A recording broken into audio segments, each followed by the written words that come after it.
అందరికీ నమస్కారం. భగవద్గీత 10వ అధ్యాయం విభూతి యోగంలో 12-13 శ్లోకాలు.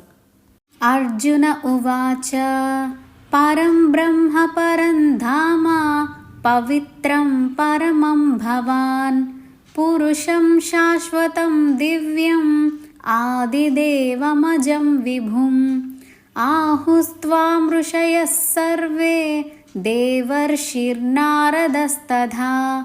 అసితో దేవలో వ్యాస స్వయం చైవ బ్రవీషిమే.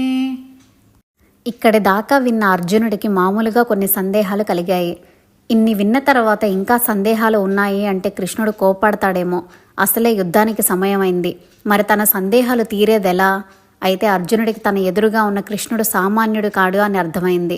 అందుచేత ముందు కృష్ణుడిని కాస్త పొగిడి తర్వాత తన సందేహాల చిట్టా విప్పవచ్చు అని అనుకున్నాడు. అందుకే అర్జునుడు కృష్ణుడిని గురించి పొగట్టం మొదలుపెట్టాడు.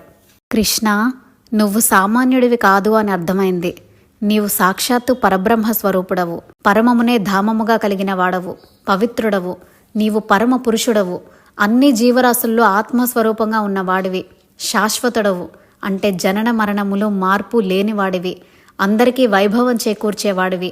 ఇవన్నీ నాకు ఎలా తెలుసు అనుకుంటావేమో. అదేమీ లేదు. ఇది వరకు నీ గురించి నేను గొప్ప గొప్ప మహారుషుల నుండి, దేవర్షులైన నారదుడు, అసితుడు, దేవలుడు, వ్యాసుడు మొదలగు వారి నుండి స్వయంగా విన్నాను. ఇప్పుడు నువ్వు కూడా నాకు చెప్పావు. నేను అన్ని శ్రద్ధగా విన్నాను.